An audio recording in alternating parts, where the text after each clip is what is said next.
Senhor presidente, senhoras e senhores deputados, não se pode salvar um rio decretando a morte de outro.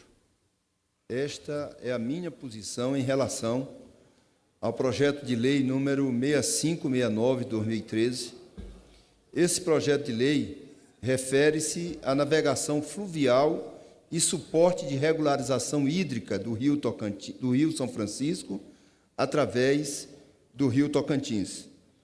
Esse projeto teve uma emenda aprovada e a sua redação final aqui na Comissão de Constituição e Justiça, na Câmara dos Deputados, no dia 31 de outubro de 2007, e foi encaminhado para o Senado Federal no dia 8 de novembro, tendo como relatora a senadora Cátia Abreu.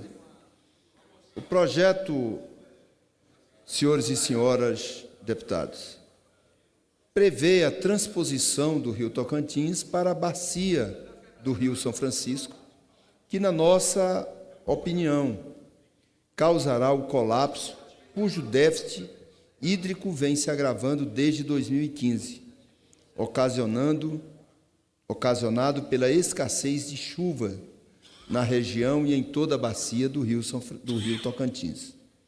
A falta de chuvas na região tem causado muitos transtornos ao estado do Maranhão, como o racionamento de água e os prejuízos à economia local, aos ribeirinhos, às cidades que são abastecidas pela captação de águas pelos rios Tocantins e, naturalmente, com isso, causando prejuízos à pesca e à geração de emprego e renda em toda a região do estado do Maranhão, banhada pelo rio Tocantins.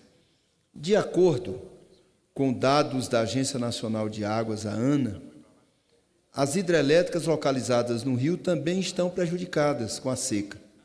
A falta de chuvas ocasiona a redução da capacidade de armazenamento de água, prejudicando o abastecimento humano e a irrigação. A crise hídrica e a situação das operações dos reservatórios do rio Tocantins, no estado do Maranhão, foi tema da mesa redonda que aconteceu no início de setembro, na cidade de Imperatriz, lá na sede do Ministério Público Estadual, resultado de um requerimento de minha autoria aprovada na Comissão de Integração Nacional, Desenvolvimento Regional e da Amazônia, SINDRA, aqui da Câmara dos Deputados. Durante o evento foram discutidas ações para serem desenvolvidas a curto, médio e longo prazo, com o objetivo de preservar os reservatórios do rio, como a revitalização dos afluentes e margens. Outro ponto abordado foi a importância de adotar medidas socioeducativas junto à população para garantir a preservação do leito do rio. Faço parte do Comitê de Crise da Agência Nacional de Água. Vou cobrar do órgão uma manifestação oficial sobre o assunto semana que vem, da ANA. A mobilização para salvar o rio Tocantins tem sido muito grande. Envolve sociedade, poder público, organizações não governamentais, enfim, toda a sociedade.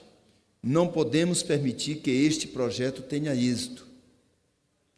Além de me solidarizar com a situação do rio São Francisco, mas a solução proposta pelo PL arruinará o Tocantins, devendo ser rejeitada.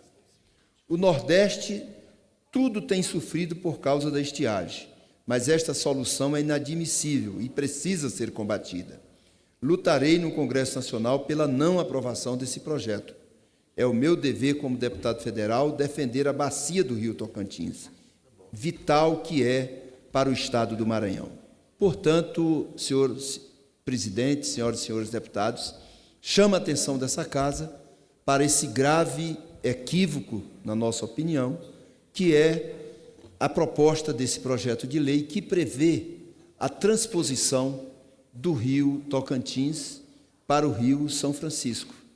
Nós sabemos da importância do rio São Francisco.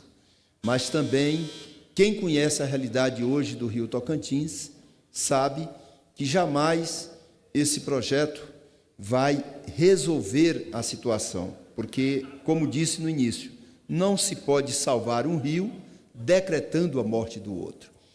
A transposição do Rio São Francisco, do Rio Tocantins para o Rio São Francisco, com certeza vai decretar a morte do Rio Tocantins. E nós não podemos permitir isso. Portanto, faço um apelo a essa casa, ao Senado Federal, à senadora Cátia Abreu e todos que puderem ajudar, para que juntos nós possamos encontrar uma alternativa que seja boa para o Rio São Francisco, mas que não passe de forma nenhuma por transposição do Rio Tocantins. De forma que eu agradeço a oportunidade e peço que conste da Voz do Brasil o nosso pronunciamento. Muito obrigado.